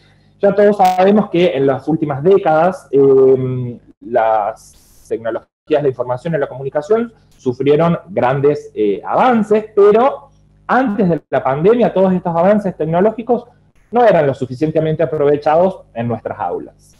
La pandemia, como ya dijeron en la mayoría de las ponencias anteriores, nos forzó, ¿sí? No nos dio otra alternativa que tener que innovar, o sea que ya todos pudimos experimentar en primera persona los beneficios del uso de las TIC en el aula. Pero nos parece importante volver a este concepto de decirle no a la involución, ¿sí? O sea, si bien ya podemos volver 100% presencial, es importante seguir haciendo uso de todos estos beneficios que ofrecen las TIC. No solamente porque nos permiten enriquecer el proceso de enseñanza-aprendizaje, sino también porque el dominio o el manejo de las TIC es imprescindible para poder preparar los estudiantes o los futuros profesionales que se puedan insertar en el mundo laboral actual. O sea que no solamente es un valor agregado al proceso educativo, sino que es un requisito que necesitan poder manejar los estudiantes si quieren insertarse en el mundo laboral. El tercer ítem tiene que ver con la necesidad de redefinir el propósito de la educación superior, ¿sí? O sea, repensar el sistema educativo y abandonar estos viejos paradigmas, que creo que, bueno, en la ponencia anterior Florencia se había estado refiriendo a eso, ¿sí? Sabemos que el sistema educativo tradicional tiene que ver con el aprendizaje memorístico, repetitivo, y como dijo Florencia, o sea, estamos formando estudiantes para el siglo XIX, pero, digamos, con una mentalidad del siglo XIX viviendo en el siglo XXI, ¿sí? Entonces, necesitamos garantizar una nueva educación que dé respuesta a las características del contexto en el que estamos viviendo en la actualidad, ¿sí? O sea que los egresados universitarios necesitan haber desarrollado las habilidades del siglo XXI. Todas estas habilidades tienen que ver con la colaboración, comunicación, con, bueno, lo que mencioné en el punto anterior, la alfabetización digital, ciudadanía, pensamiento crítico, resolución de problemas, creatividad, productividad, ¿sí? La pandemia nos forzó a reflexionar en nuestras prácticas áulicas y no tuvimos otra alternativa que innovar, ¿sí? No solo innovar con el uso de nuevas tecnologías, sino también nuevas pedagogías, ¿sí? Pedagogías emergentes. Por mencionar algunos ejemplos, aprendizaje basado en problemas, aprendizaje basado en proyectos, aula invertida, gamificación, ¿sí? No tuvimos otra alternativa que incorporar estas nuevas pedagogías para poder seguir dictando nuestras materias en esta situación de virtualidad. Ahora, una vez que tenemos esta posibilidad de ya volver 100% presencial, insisto en que deberíamos no descartar todas estas nuevas pedagogías que pudimos comprobar en primera persona que son fructíferas, ¿sí? Como estas nuevas pedagogías contribuyen a generar prácticas más interesantes y motivadoras y también les permiten a los estudiantes desarrollar las habilidades que necesitan para esta nueva sociedad en la que vivimos, por eso es importante no descartar todas estas prácticas. Además, también nos pareció interesante mencionar que estas nuevas pedagogías y tecnologías nos permiten tener llegada a estudiantes que tienen distintos estilos de aprendizaje, ¿sí? O sea que cada uno puede, digamos, ir mejorando en su proceso educativo según las necesidades que cada uno va teniendo, ¿sí? Por último, el cuarto ítem, la cuarta reflexión, que quizás sea la más evidente, que se desprende de esta vuelta a la presencialidad 100%, tiene que ver con los traslados, o sea, los gastos de tiempo y de dinero para trasladarnos hacia la universidad y de vuelta a nuestra casa, ¿sí? Como nosotros ya comprobamos que hay muchas actividades que antes era impensado que se pudieran realizar de forma virtual y ya comprobamos que se pueden realizar de forma virtual, creemos que hay muchas actividades que se deberían poder seguir haciendo en esta modalidad, ¿sí? O sea que acá volvemos a lo que habían planteado Sandra sobre la bimodalidad o la hibridez, ¿sí? Bien, esas son las principales reflexiones y pasamos ahora a las conclusiones, ¿sí? En principio, la pandemia fue una crisis que nos dio la posibilidad de reflexionar sobre nuestras prácticas, ¿sí? Sobre los cambios que necesitábamos en la universidad para adaptarnos a las características de esta nueva sociedad. También nos permitió reflexionar sobre las potencialidades de las TIC y de la virtualidad para lograr el perfil de los profesionales que necesitamos en la actualidad. Y también la virtualidad nos podría garantizar el derecho a la educación, en caso de que los estudiantes no puedan asistir al aula en forma presencial. Por último, lo que nos parece más importante destacar es siempre volver al tema de la reflexión, ¿sí? Sobre todas las ventajas de estas pedagogías y tecnologías que pudimos experimentar en la pandemia y utilizarlas más allá de la situación sanitaria, ¿sí? Teniendo en cuenta los beneficios que nos van a dar en el perfil de los egresados que se necesitan en la actualidad, ¿sí? Bueno, eso es todo. Espero que les haya servido y les agradezco su atención. Bueno, muchas gracias, Cristian. Mencioné mal a los expositores porque no mencioné a tu compañera, Adriana Mayo, que fue quien también te ayudó con la presentación. No sé si Adriana quiere comentar algo antes de despedirnos. Hola, buenos días. Sí, estoy acá, pero no puedo iniciar el video. Me dice como que el hospedador no me autoriza. Por eso no sabía si podía compartir. Estamos en diferentes lugares y cuando vi que él tenía problemas, yo probé y salió. Sí, solamente quería agregar, o sea, muchas de las cosas que han dicho las otras compañeras compartimos totalmente. Solamente quería agregar que teniendo claro el objetivo de nuestra asignatura o de nuestra propuesta pedagógica, todo lo demás ronda en cuanto al objetivo. Nosotros tenemos un perfil de egresado que queremos formar, vamos hacia ese objetivo, tenemos en claro cuál es el objetivo de la asignatura y de qué forma nosotros podemos colaborar con las competencias de ese futuro egresado. Entonces ahí es donde vemos qué tecnologías aplicamos, cuáles nos sirven, cuáles no, cuáles son más adecuadas o no, y también ahí decidimos la modalidad, no al revés. Eso es lo que quiero aportar, que primero tenemos que tener en claro hacia dónde vamos y cuál es nuestro propósito principal. Eso nada más. Súper claro. Bueno, muchas gracias a ambos. Un placer escucharlos. Y para terminar la jornada del día de hoy, vamos con la ponencia de María Marta Coria, que se denomina La Universidad y el Mundo Laboral, revisando el vínculo. Bienvenida, María Marta, ¿cómo estás? Estás con el mic apagado. ¿Hemos escuchado esta frase? Ahora sí, ¿Cómo estás? disculpe. Bienvenida. Buen día, ¿cómo están? Muchas gracias por esta oportunidad de participar nuevamente en Interfaces. Estuve también el año pasado, justamente escuchaba muy atentamente las ponencias anteriores porque la mía del año pasado tenía que ver también con el tema de la virtualidad y las percepciones de los estudiantes y de los docentes sobre la adaptación a esta virtualidad medio forzada y las ventajas que terminó redundando y las oportunidades que generó de formación superior. Bueno, mi nombre es María Marta Coria, yo trabajo en la Universidad Tecnológica Nacional en San Martín de los Andes, en la sede de San Martín de los Andes.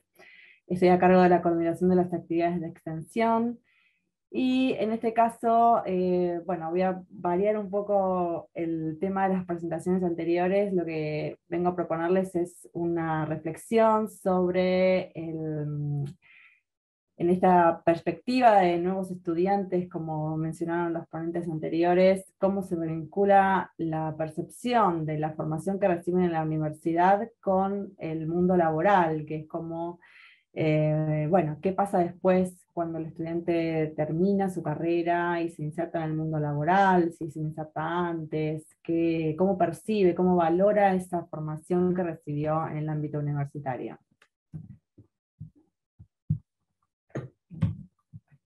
Las preguntas que orientaron la investigación tienen que ver con esto que comentaba recién: cómo perciben los estudiantes el vínculo entre la formación que reciben en la universidad y el mundo laboral, y cómo valoran la trayectoria en la universidad en relación con su futuro desempeño profesional.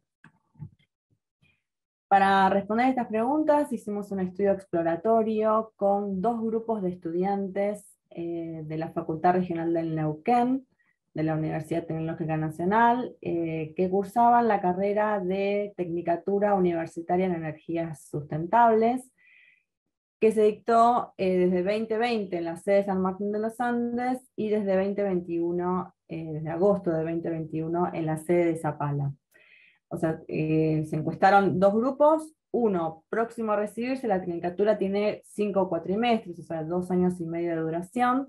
El grupo 1, que son los de San Martín, habían terminado, cuando respondieron la encuesta, terminado de cursar su último cuatrimestre y estaban preparándose para realizar sus prácticas profesionales, mientras que los del grupo 2, que son los de Zapala, estaban terminando de cursar el primer año de la carrera. La idea fue entonces analizar con estos 2 grupos de estudiantes, primero sus características, ¿sí? O sea, qué tipo de estudiante teníamos en esta carrera. Por otro lado, el vínculo entre su formación superior y el desempeño profesional, o sea, cómo percibían este vínculo los estudiantes. Y finalmente, cómo percibían y cómo veían el acceso al primer empleo.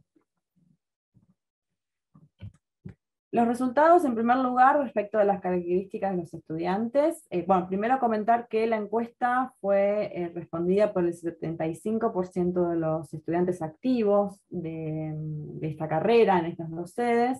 ¿Sí? Tuvimos un total de 26 cuestionarios. Los cuestionarios se enviaron en formato digital, o sea, formularios de Google. Respondieron, la encuesta era, digamos, era anónima. Contenía un total de 10 preguntas para evaluar estos tres aspectos. Y respecto de las características, lo que pudimos ver era algo que, bueno, que se viene repitiendo en el estudiantado por lo menos de los estudiantes de San Martín de los Andes de la Universidad Tecnológica Nacional, que son estudiantes en general que tienen más edad de la teórica, o sea, no es el típico estudiante que termina el secundario con 18 años y comienza la universidad, sino que son más bien estudiantes con más años, ¿sí? La gran mayoría, o sea, 3/4 partes de los estudiantes tienen más de 25 años, y el 15%, por ejemplo, más de 45 años. Son estudiantes que o bien terminaron su formación media y empezaron a trabajar, y digamos, entre comillas, de grandes empezaron la universidad, o bien, como vemos también otra característica, es que ya tienen una formación previa antes de cursar esta carrera. El tema de la edad estaba más acentuado en los estudiantes del grupo 1, o sea, los que ya estaban próximos a recibirse, donde el 20% tenía más de 45 años de edad.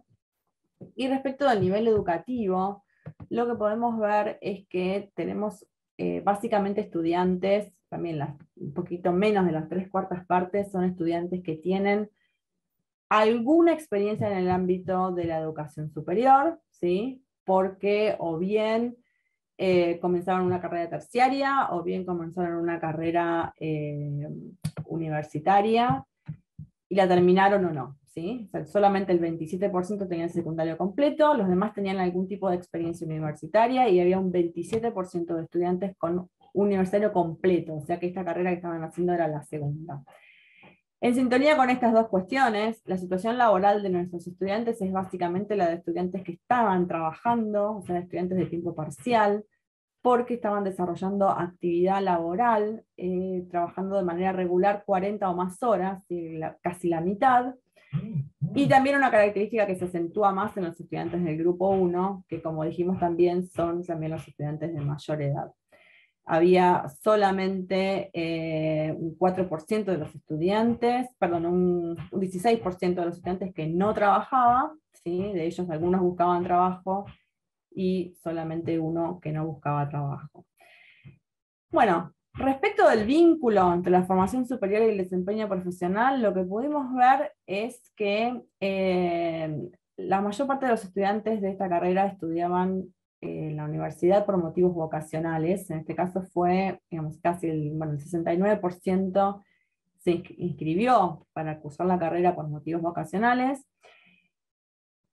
Y el resto, los demás, acá podían elegir distintas opciones, ¿sí? No eran mutuamente excluyentes. Por eso lo que vemos es que el 42% se valoró como motivación para el ingreso el poder desarrollar una profesión vinculada con la disciplina o tener mejores oportunidades laborales. Esto está mostrando que una valoración positiva del estudiante respecto de su paso por la universidad, no solamente para aprender algo que le gusta, sino también para tener una mejor oportunidad en el mercado laboral cuando finalice con sus estudios. El 80% consideró que contar con un título universitario le permitiría concretar una carrera profesional exitosa, mientras que todos consideraron que en la universidad quieren los conocimientos y herramientas que les permiten estar mejor preparados para el mercado laboral. O sea, acá lo que vemos es, de nuevo, una valoración positiva del paso por la universidad como forma de tener un mejor desempeño en el mercado laboral.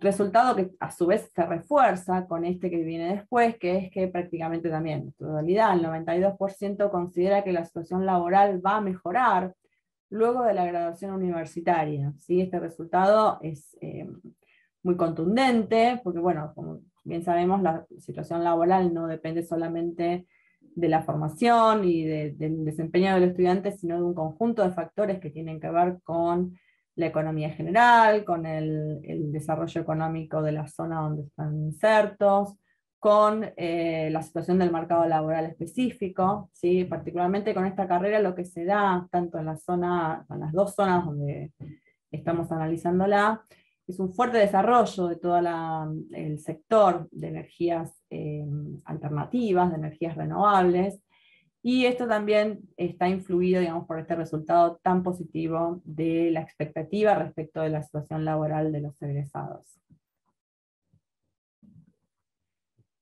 En cuanto al ítem relativo a la situación del primer empleo, acá la valoración de la universidad no es relevante, digamos, la mayoría considera que el capital social es mucho más importante que la certificación universitaria o la formación universitaria para conseguir este primer empleo.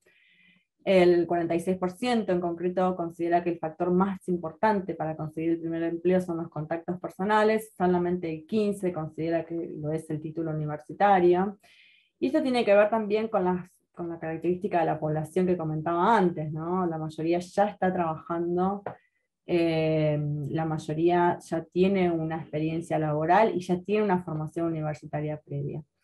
Entonces, en lo que es el acceso al primer empleo, el capital social se vuelve mucho más relevante que las credenciales que los estudiantes adquieren en la universidad. A pesar de esto, los estudiantes consideran que desde la universidad se puede hacer bastante para promover la inserción laboral de los graduados y también de los estudiantes, ¿sí? Ya que el 54% considera que la principal herramienta que las universidades pueden usar son los programas de pasantía y prácticas profesionales.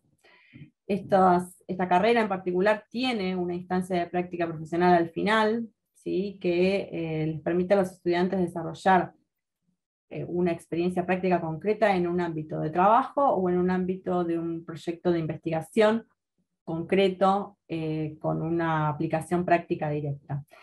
Esta herramienta de las prácticas es mucho más valorada por los estudiantes del grupo 2, o sea, por los estudiantes que están finalizando su primer año de cursada, que finalizaron en realidad el primer año de cursada en el momento que respondieron el cuestionario.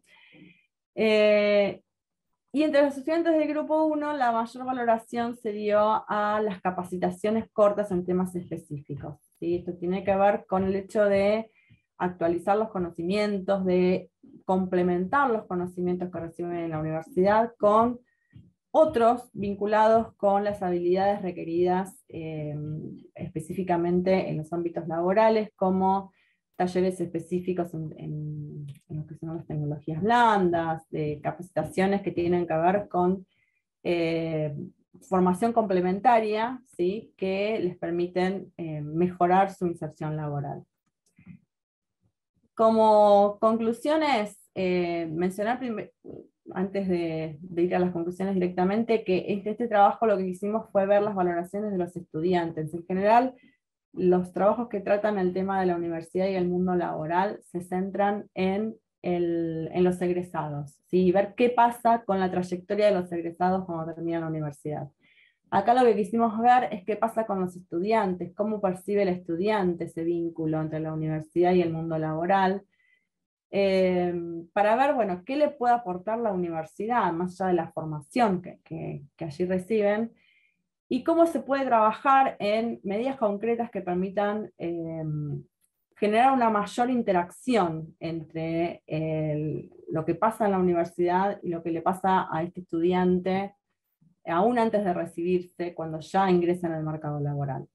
Como conclusiones, pudimos observar una valoración positiva de los estudiantes de su paso por la universidad, sobre todo por la perspectiva de que le redunde en una mejor situación laboral en el futuro, una valoración positiva del capital social para conseguir el primer empleo, y acá también la universidad puede generar acciones y políticas para, a través de la gestión del conocimiento, poder ampliar ese capital social del estudiante y que no dependa solamente de su propio contexto, sino que la universidad le pueda aportar capital social significativo para conseguir trabajo, o para desarrollar también su propio emprendimiento.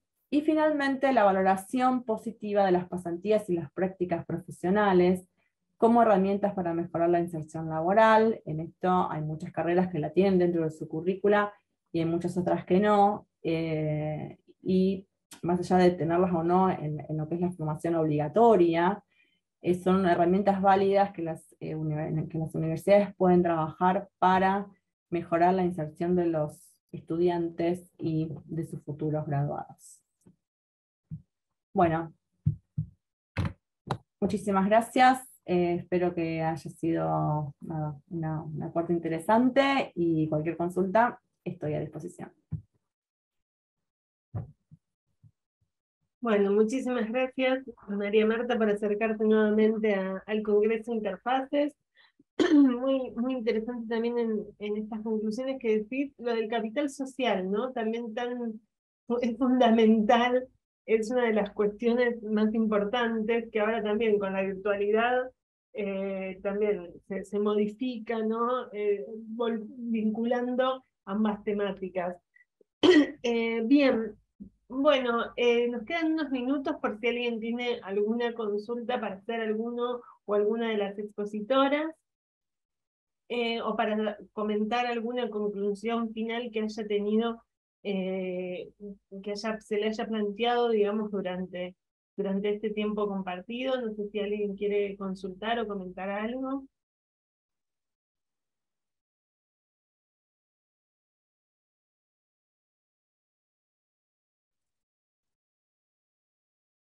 ¿No? Estaríamos... Ahí, Sandra, sí. Sí, bueno, compartimos la sensación y las experiencias que tanto nos contaban Cristian, Adriana y Marta, sobre todo. Quizás nosotros estamos pensando en tu investigación, Marta, y veíamos que quizás el grupo de estudiantes que tenían ustedes tiene un perfil y un rol bastante distinto, sobre todo porque es un grupo que ya, la gran mayoría ya tiene una formación previa y tiene un saber hacer y un saber circular por el área académica y por las normas institucionales de la academia y de las universidades, y quizás nosotros veíamos que nuestros estudiantes tienen otro perfil. No por la edad, eso es una cuestión que quizás va de suyo, que lo que es el estudiante se hace con ese rol docente, con ese rol de estudiante, y que no es solamente porque ser un estudiante digital o no. Pero nosotros veíamos que nuestros estudiantes quizás no tenían esa cuestión de apropiarse de los espacios, de los lugares, de quizás recriminar antes de buscar la información en el aula virtual, o de usar la aplicación como decía Florencia o planteaba Florencia, y quizás quejarse antes de, bueno, no tengo conectividad o tengo mis derechos. Sí, ¿no? Ambas por ahí quizás trabajamos con la modalidad, ambas estamos en distintas facultades y en distintas disciplinas, ¿no? Pero trabajamos con la modalidad aula invertida, y vemos muchísima pasividad, especialmente en el caso mío, la materia que yo dicto está en tercer año. Entonces son estudiantes que ni salieron de la secundaria, llegaron directamente a la universidad de manera virtual, y particularmente en el caso nuestro volvimos a la presencialidad. En el caso de nuestra materia insistimos para mantenerla híbrida, es decir, conservamos el aula virtual, hacemos trabajo de aula invertida, pero cuesta horrores por una cuestión de la pasividad de los estudiantes, ¿no? Que notamos, y notamos también cierta inmadurez emocional en cuanto a lo que implica habitar la universidad, ¿no? El ser estudiante universitario. Entonces, y otra cosita interesante es, estamos totalmente de acuerdo que hay que reformular, ¿no? La cuestión del sistema educativo, pero, por ejemplo, en el caso de nuestra materia, nosotros quisimos mantener la materia a distancia por esta cuestión de evitar la deserción de personas que tenían que venir de distintos lugares a la ciudad de La Plata, en agosto, por ejemplo, a tener que alquilar y demás, no se logró, y es más, hay disposiciones del Ministerio de Educación que dice que para el caso de las carreras de grado que están acreditadas, solamente el 30% del porcentaje total de clases puede ser de manera virtual y el resto exclusivamente tiene que ser presencial. Entonces, también creo que se nos abre este otro frente de, digamos, de transformación en el cual vamos a tener que trabajar para lograr que ese porcentaje se pueda agrandar dentro de los límites de lo que es la educación formal, ¿no? Ya saliendo un poco de lo que sería docentes en línea y yendo a nuestras prácticas docentes en las aulas formales, ¿no? Estamos bastante limitados respecto de las regulaciones, ¿no? Yo creo que eso va a demorar mucho tiempo, y la impresión nuestra con Florencia era que mucha gente quedó, si bien hubo apropiaciones muy creativas e innovativas respecto de las prácticas que surgieron durante la pandemia, en muchos casos esas prácticas no fueron tan buenas, solamente se copió ya las poco buenas prácticas que había en el aula presencial, la cuestión de la clase expositiva. Eso se trasladó a través del uso exclusivo de videoconferencias o mandar archivos PDF, y mucha gente quedó vinculada con la educación a distancia o la asocia ahora a eso. Entonces, también de alguna manera se creó una mala fama, por así decirlo, en este manotazo de ahogado que todos tuvimos que dar por el tsunami pandémico, y entonces quizás estos procesos de transformación todavía nos lleven más trabajo, ¿no? No sé ustedes cómo lo ven. Nosotros hablamos desde el punto de vista de la universidad pública, no sé cómo será en el caso del colegio secundario, la regulación, o en el caso de las universidades privadas. Ahí, María.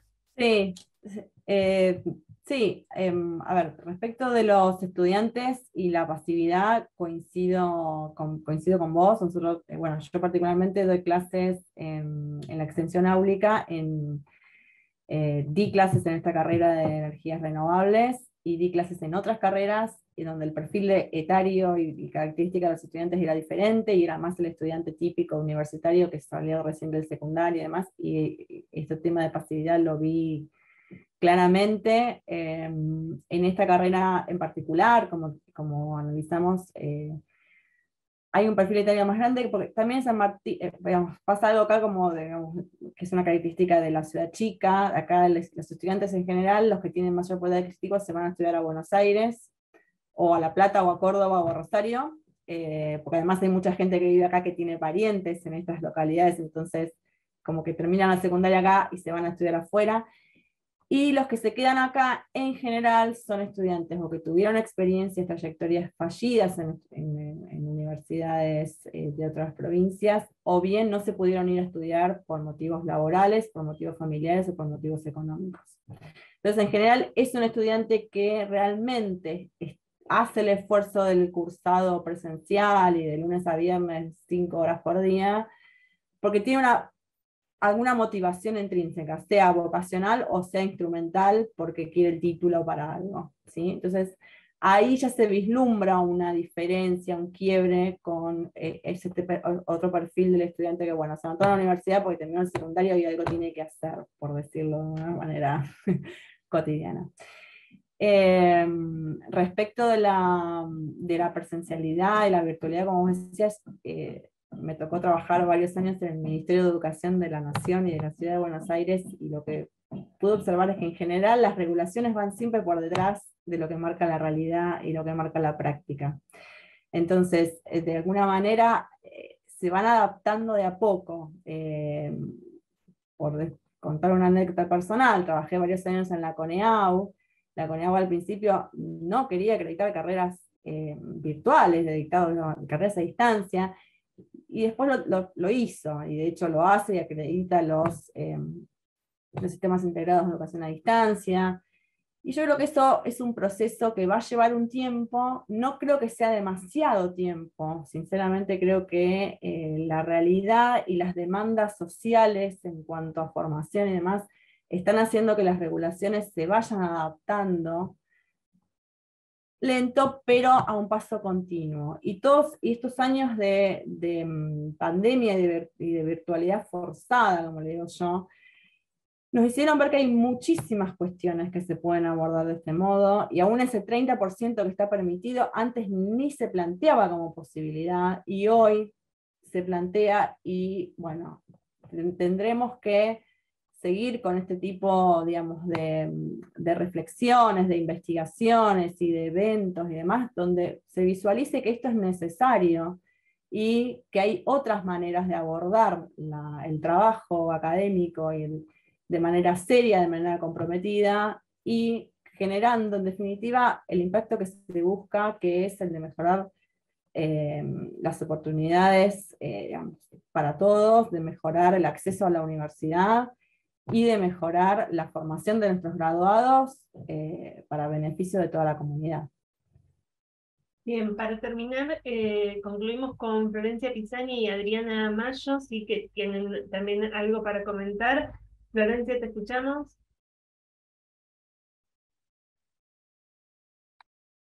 Estás muteada, Flor. Perdón, bajé la mano y no la cosa. Lo que decía Florencia y Sandra, que sí, hay como una dejadez, o sea, en ese sentido, a ver, como una liviandad.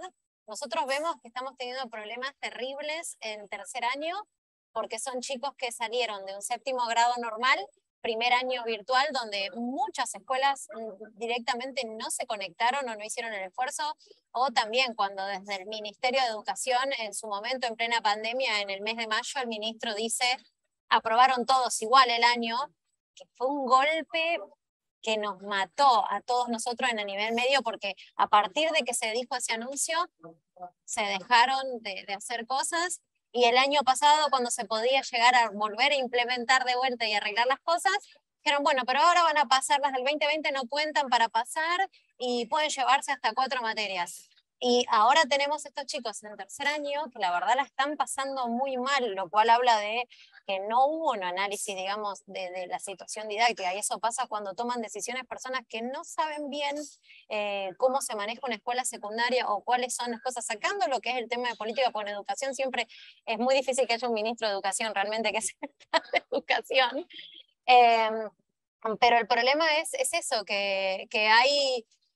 ahora nosotros, por ejemplo, yo tengo chicos que están por pasar a 4º año que no saben sumar fracciones, no saben, estamos intentando, no saben que es una ecuación, o sea, estamos viendo contenidos de primer año, 7º grado, en un tercero, casi 4º, y también es esta liviandad de decir que le cuesta arrancar, como diciendo, lo hago después, o también se crearon instancias evaluativas que tampoco fueron consensuadas, por eso hablaba de la importancia del consenso a la hora de una implementación, que en el nivel medio le llamaron PIA. Antes habían hablado ustedes de las ATR, ¿no? Creo que fue Adriana que había hablado de las ATR. Entonces son como, por ejemplo, a mí me dicen, yo no voy a hacer nada porque espero al final del cuatrimestre que me dan el trabajito con el que apruebo la materia. Entonces, es como un vaciamiento que todo se ha transformado en, tienen que transitar la escuela en 5 años y chao, nos vemos. Y después está el problema de que la universidad sigue teniendo los mismos parámetros de ingreso.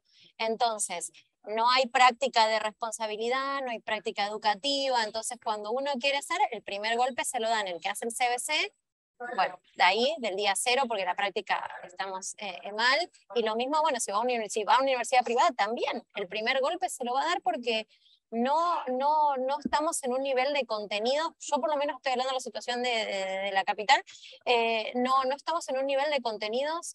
Cada día están poniendo, o sea, ahora nos enteramos que las clases van a terminar antes por el Mundial, directamente, o sea, no se va a llegar hasta diciembre, sino que el 7 de noviembre empezamos el 7, primero día de noviembre, cerramos los bimestres y empezamos ahí a evaluar, porque después del Mundial es como que, bueno, hay que seguir yendo, pero hay que asumir que los chicos no van.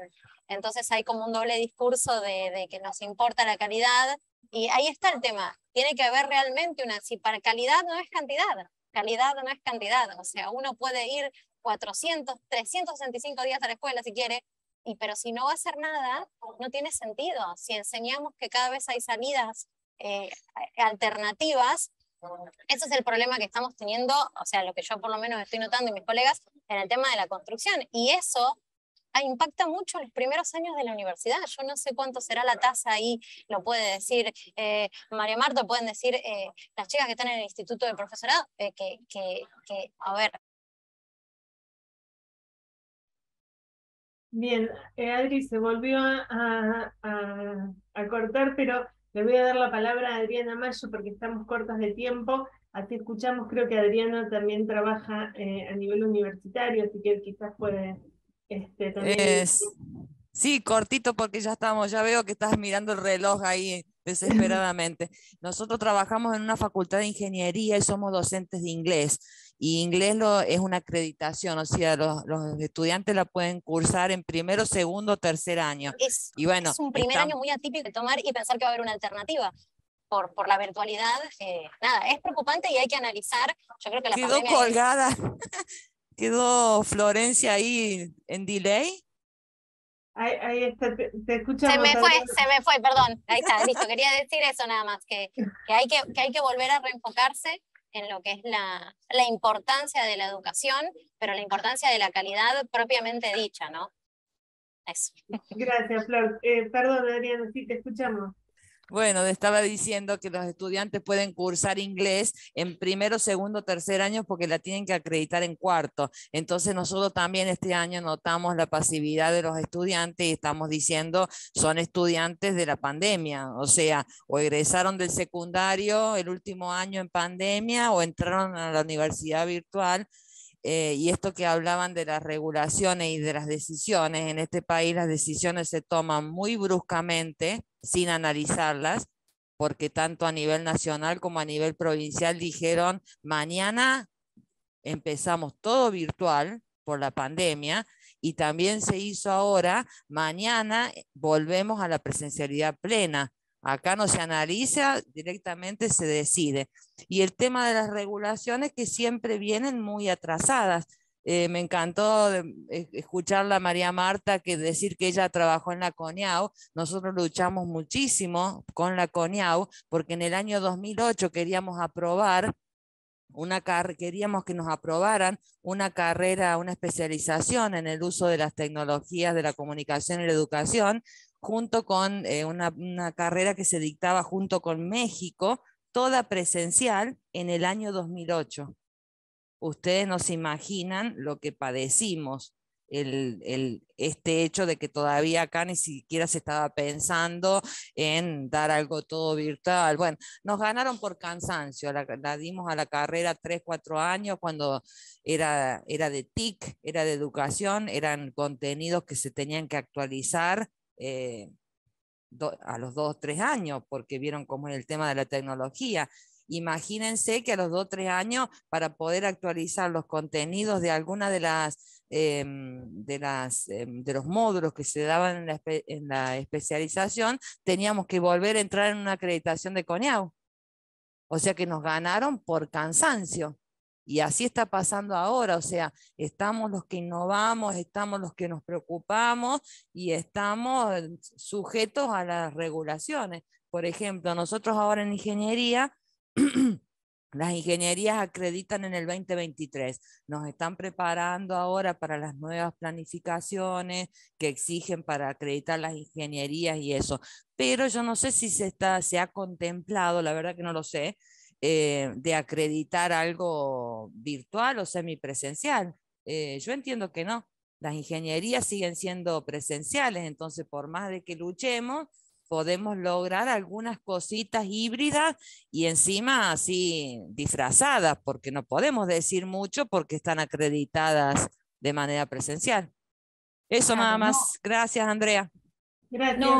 Perdón, chicas, estamos ya en tiempo que ingresar la gente de la siguiente comisión, pero así como para resumir de lo que fueron hablando, nada, concluimos un poco, me quedo en todo lo que fuimos viendo, de todo todo lo que hemos sobrevivido, ¿sí? Esta pandemia, tanto estudiantes como docentes, y me parece súper importante justamente como hay una pasividad propia de cómo les afectó a estos estudiantes toda la situación social, Me parece súper importante cómo en todas las ponencias, sobre todo a partir de las encuestas, también se hace escucha de esa voz, de esos estudiantes, de esos nuevos.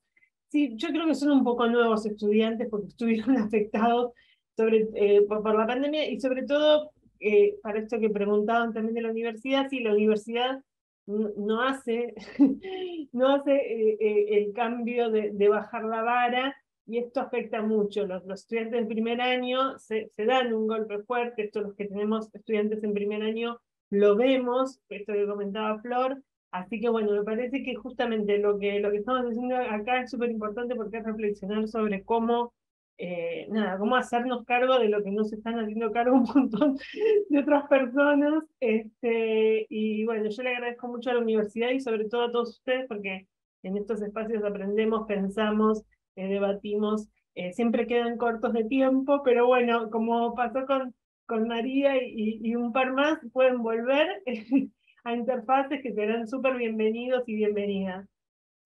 Perdón, Sandra y Flor, nos quedamos cortitos, pero bueno, nos vemos en la próxima, espero. Muchísimas gracias a todos y a todas. Nos vemos.